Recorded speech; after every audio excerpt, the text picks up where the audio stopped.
तुम आ गए पुत्र, बहुत अच्छा किया पुत्र। माँ का पुत्र तो मैं हूँ, फिर ये कौन है? पुत्र, तुम उचित समय पर आए। तुम्हारे अनुज का उपहास किया देवराज इंद्र ने। उन्होंने सबके समक्ष कहा कि वो देवत्व योग्य नहीं। मैं तो मात्र इतना चाहती थी उसकी सुरक्षा बनी रहे, किंतु मेरा साथ नहीं दिया किसी।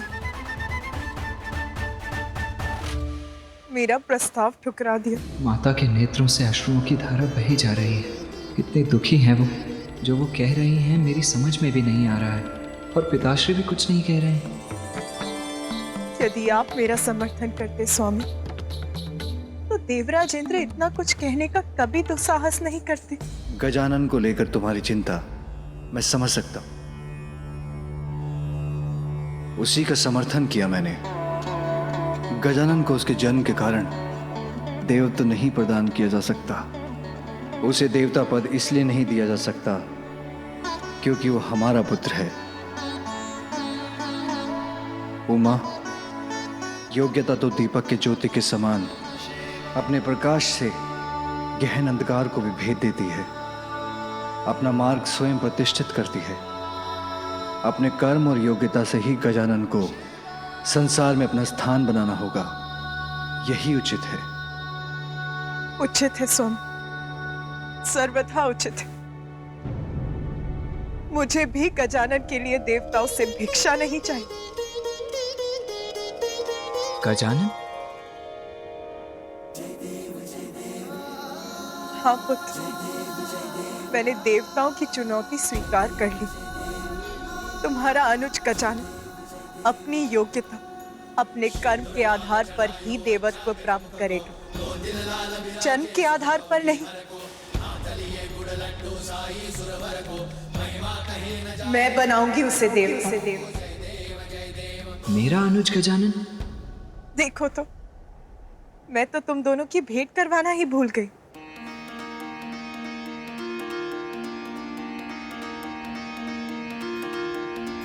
पुत्र गजानन, ये है कार्तिकेय, तुम्हारे बड़े भ्राता। और पुत्र कार्तिकेय, ये है तुम्हारे अनुज गजानन। ये है मेरा अनुज। आप मुझसे बड़े हैं ना? मेरे बड़े भैया हैं ना आप? हाँ। भैया! ये मेरी ओर क्यों दौड़ रहा है? भैया, मैं आपका छोटा भाई हूँ। अरे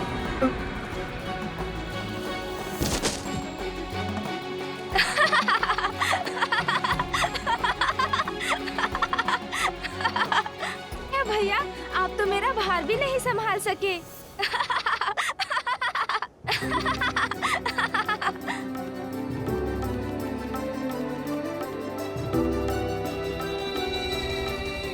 अच्छा, कोई बात नहीं भैया, गोदी में नहीं उठा सके, किंतु पृष्ठ पर तो उठा सकेंगे ना? अरे ये क्या कर रहे हो? पुत्र गजानन, जब हम स्वयं अपने पांवों पर चल सकते हैं, उन पर अपना भार उठा सकते हैं, तो अग्रज द्वारा उठाए जाने की क्या आवश्यकता है? हाँ पुत्र, तुमने तो मिलते ही अपने अग्रज पर अपना भार डाल दिया। सर्वप्रथम अभिवादन तो करो, प्रणाम करो उन्हें। प्रणाम बड़े भैया।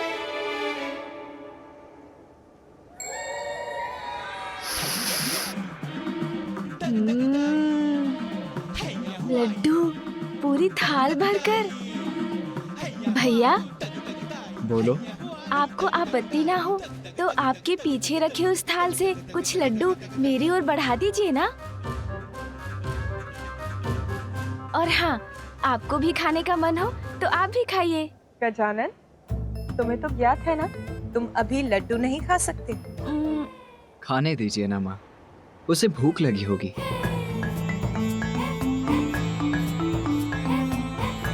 क्या हुआ माता, ऐसे क्यों देख रही हैं आप? माता, आप मुझे ऐसे क्यों देख रही हैं? क्या हुआ? कुछ नहीं पुत्र, ऐसा कुछ नहीं हुआ। माता का ध्यान तो गजानन पर ही केंद्रित है। मेरे प्रश्न का उत्तर नहीं दिया उन्होंने, और इसने वही प्रश्न पूछा तो उन्होंने उसका उत्तर दे दिया। पुत्र कार्तिकेय, मुझे कुछ आवश्यक कार्य करने हैं। उस समय में तुम अपने अनुज गजानन का ध्यान रखना।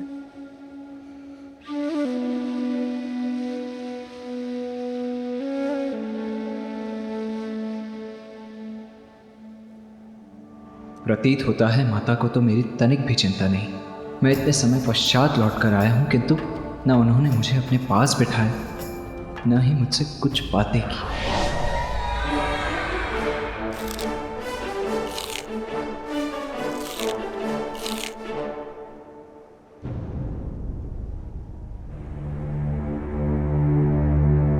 पुत्र, मुझे ज्ञात है अपने अनुज गजानन को लेकर तुम्हारे मन में अनेकों जिज्ञासाएं उत्पन्न हो रही होंगी।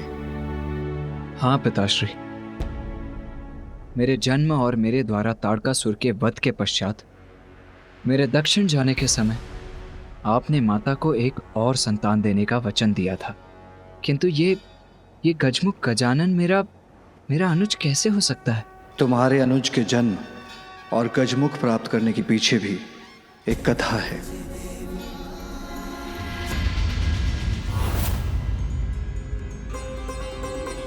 मात्र माता पार्वती और भोलेनाथ का पुत्र होने कारण हम उन्हें वो पद प्रदान कर दें जिस पद की योग्यता प्रमाणित करने के लिए उन्होंने अब तक कुछ भी नहीं किया। और जो कुछ भी कैलाश पे हुआ वो उचित नहीं था। जो उचित था उसे उचित कहा और जो अनुचित था उसे अस्वीकार किया। देवत्व प्राप्त करना इतना सरल नहीं है और ना ही देवता बन देवता के दायित्वों का निर्वाह करना। बिना अपनी योग्यता प्रमाणित किए किसी को भी देवत्व प्रदान किया जाना सर्वथा अनुचित। इसीलिए देवता पद की महिमा को स्थापित रखने के लिए उचित का साथ दिया। जो हुआ वो उचित था या अनुचित ये तो समय ही बताएगा, किंतु जो आपको करना था आप कर चुके स्वामी। फिर पुनः सभा बैठाकर सभी सभासद देवताओं से अपनी ही प्रशंसा को सुनने की आपकी इच्छा कहाँ तक उचित है स्वामी? देवराज इंद्र होने के नाते ये मेरा कर्तव्य था, अन्यथा भविष्य में कोई भी देवता पद की मांग कर सकता है। क्या मैं उचित कह रहा हूँ? आपने जो भी किया वो सर्वथा उचित था देवराज। हाँ इंद्रदेव, आपने जो किया उचित किया, सही का साथ दिया आपने और हम सब आपसे सहमत हैं। जगत जननी को निराश करना कैसे उचित हो सकता है? देवताओं के साथ सृष्टि के सभी जीवों की सुरक्षा के लिए जिन्हें अपनी कोख से संतान को जन्म देने का अधिकार खोना पड़ा, आज उनके पुत्र की सुरक्षा की बात आई तो आपने उनका प्रस्ताव नकार दिया। आपके इस कृत्य के लिए मैं माँ से क्षमा मांगूंगी स्वामी। भरपेट खाऊंगी मैं स्वादिष्ट भोजन।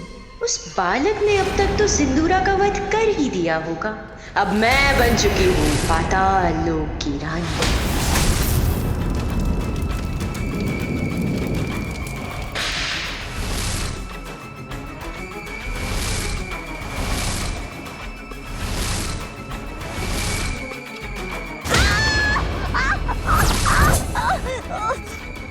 सिंदूरा, बढ़िया, किस बात का इतना आनंद मनाया जा रहा है? तुम्हें क्या लगा कि मेरी मृत्यु हो गई? नहीं नहीं असुर सम्राट, अब तो महान है, सर्वशक्तिमान है। आपकी मृत्यु उस तुच्छ बालक के हाथों, इसकी तो मैं कल्पना भी नहीं कर सकती। मुझे तो लगा कि आप उस बालक का वध करके आते ही होंगे। इसी विचार से मैंने आपके लिए स्वादिष्ट भोजन का प्रबंध किया। तो इसीलिए तुम मेरे सिंहासन पे बैठी थी। अब शब्द नहीं है तुम्हारे पास? बहुत बन चुकी तुम अपने जान, अब नहीं। कालकूट हलाहल विष, यही उचित उपाय है उस बालक के अंत का। मैं आपको उस विष तक पहुंचा सकती हूँ। सिर सम्राट, मुझ पर वार मत करना।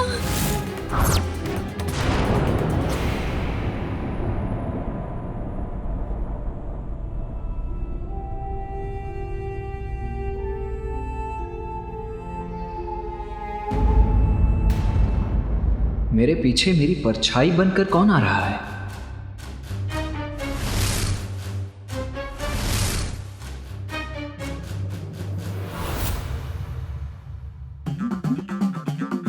यहाँ तो कोई नहीं है।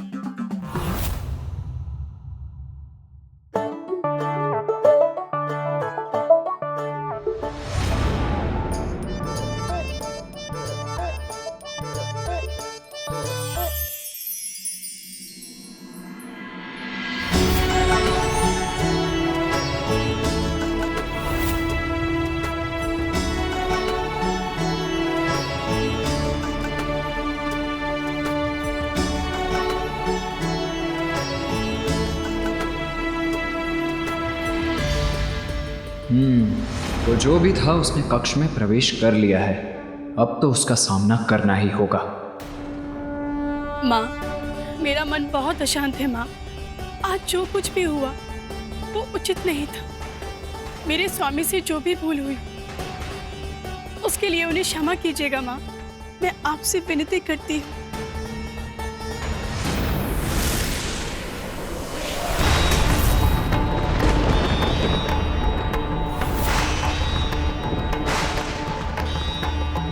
ये कैसा अनिष्टकारी संकेत दिया है माता ने। उनका त्रिशूल उनके हाथों से गिर गया, जिसने माता के इस मंदिर को भी कंपित कर दिया। मानो जैसे देवलोक के भाग्य का प्रकाश ही मिट गया। दया कीजिए माँ अपनी संतानों पर, दया कीजिए।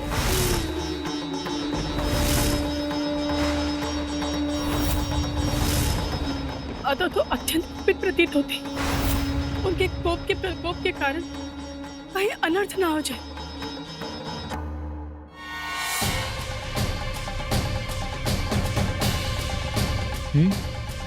कोई नहीं, किंतु फिर मुझे ऐसा स्पष्ट आभास क्यों हुआ जैसे कोई मेरे पीछे। भैया,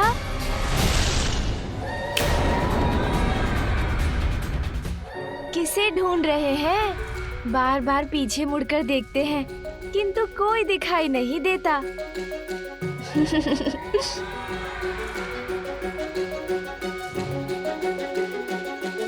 मैं तो यहाँ हूँ आपके समक्ष। फिर बताइए ना, आप किसे ढूंढ रहे हैं?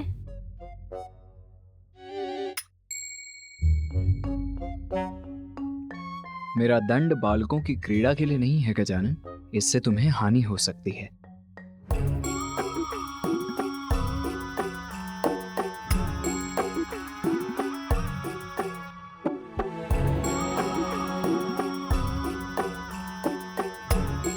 क्या हुआ? ऐसे क्यों देख रहे हो मुझे? आपकी नासिका को देख रहा था भैया। बहुत छोटी है ना? मेरी नासिका से तो उसकी कोई तुलना ही नहीं। आप मेरी नासिका को देखिए, इतनी लंबी, इतनी सुंदर है। दो। अरे, आप तो बुरा मान गए। ईर्ष्या करने की कोई आवश्यकता नहीं भैया, ये तो अपना भाग्य है। मेरी नासिका सौभाग्य है मेरा। मैं ईर्ष्या क्यों करूंगा, वो भी अपने अनुज से। और ईर्ष्या करने वाली कोई बात हो तब तो ईर्ष्या करूंगा ना। मैं अपनी नासिका से प्रसन्न हूं गजानन।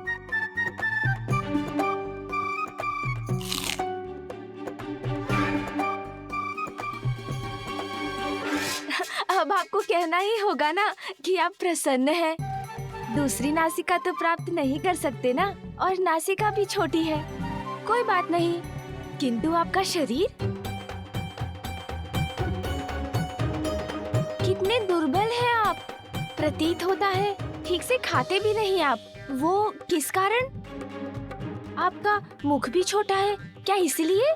योद्धा हूं मैं, और योद्धाओं का शरीर ऐसा ही होता है गजानन। अब क्या हुआ? ऐसे अपना सर क्यों हिला रहे हो? कुछ नहीं होगा क्या भैया, भाग्य है सबका।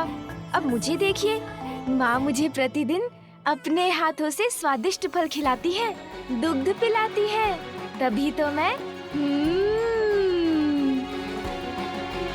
और आप इस सुख से वंचित जो है। सत्य तो ये है कि माँ मुझसे बहुत बहुत स्नेह करती है। माँ तो मुझसे भी बहुत स्नेह करती है गजानन। हो सकता है, किंतु मैं छोटा हूँ ना, कदाचित इसलिए पिताश्री, नाना जी, नानी जी सर्वाधिक प्रेम तो मुझसे ही करते हैं, और मैं आपका अनुज हूँ, इसलिए आप भी तो मुझसे अधिक स्नेह करते हैं, है ना भैया? हाँ गजानन, तुम तो अनुज हो मेरे। तो भैया, मैं आपके वाहन मयूर से भेंट कर सकता हूँ? बहुत चतुर हो तुम। कितने सुंदर, कितने भव्य है ना वो। हाँ हाँ, अवश्य। असुर सम्राट, आप मुझ पर व्यर्थ संदेह कर रहे हैं। इतनी मूर्ख नहीं हूँ मैं। आपके लिए मैंने एक ऐसा उपाय ढूंढा है जिसे काटने का उपाय त्रिदेवों के पास भी नहीं है।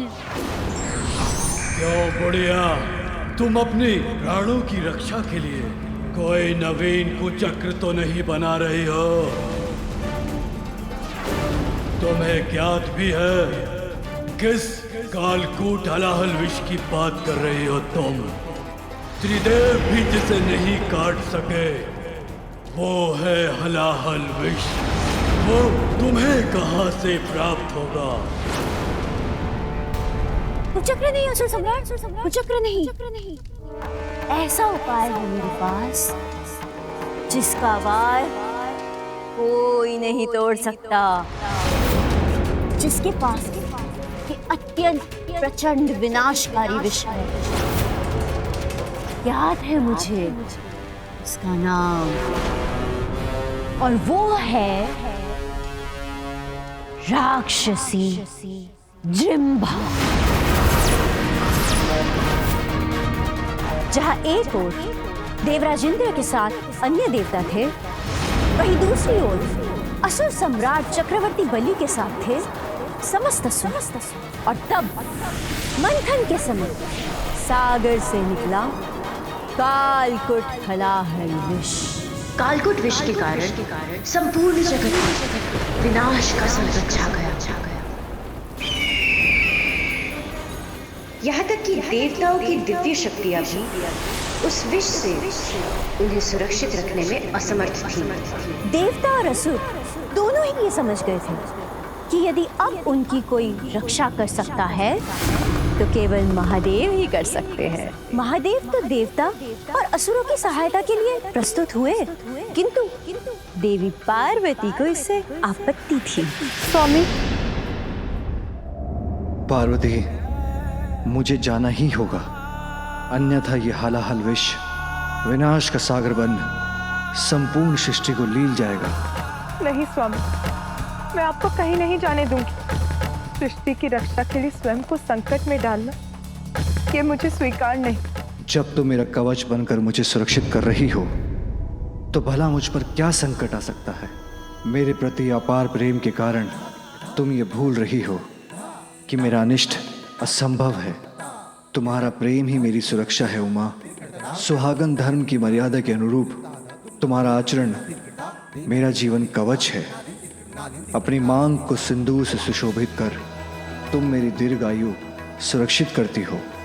सुहागन का गौरव अर्थात नख छिद्र में बाली धारण करती हो गौरी। मंगलसूत्र और उसके काले मोती अनिष्ट से मेरी रक्षा करते हैं। लाल वस्त्र धारण कर मेरी समृद्धि का कारण बनती हो। पाँव की पायल मुझे सकारात्मक ऊर्जा से परिपूर्ण करती है। बिछियाँ धारण कर वंश वृद्धि में मेरी सहभागिनी बनी हो। जिसकी पत्नी इतनी सुमंगली हो उसका कोई अमंगल कैसे संभव है? जब तुम्हारी अनंत शक्ति मेरे साथ है तो मुझे तुच्छ हालाहाल से कोई हानि कैसे पहुंच सकती है? पार्वती, किसी भी अनर्थ का संदेह अपने हृदय से निकाल दो प्रिय।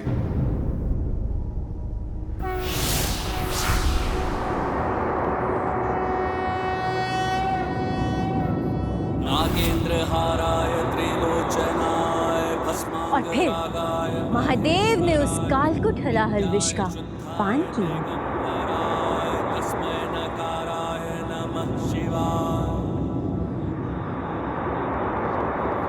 मंदाकिनी सलिल चंदन चर्चिताय नंदीश्वर प्रमथनाथ महेश्वराय मंदार पुष्प बहु पुष्प सुपूजिताय तस्मै मकाराय नमः शिवाय।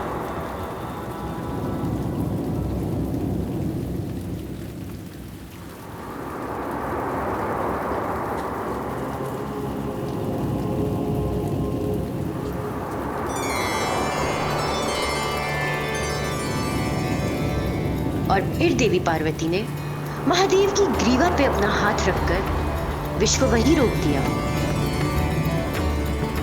स्वामी, संपूर्ण सृष्टि तो आपके भीतर ही समाई हुई है, इसीलिए इस विष को अपने शरीर में और आगे मत जाने दीजिए, अन्यथा संपूर्ण सृष्टि नष्ट हो जाएगी।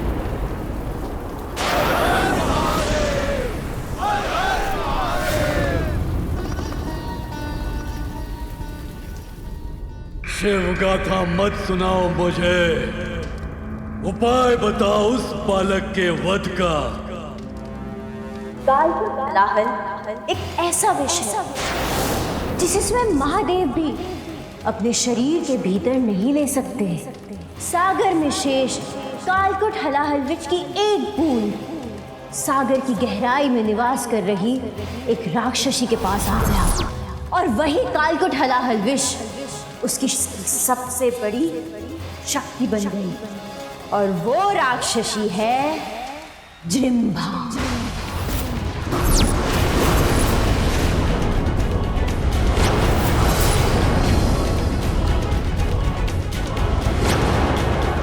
जो विष स्वयं महादेव ग्रहण नहीं कर पाए, उससे उनके पुत्र का क्या होगा?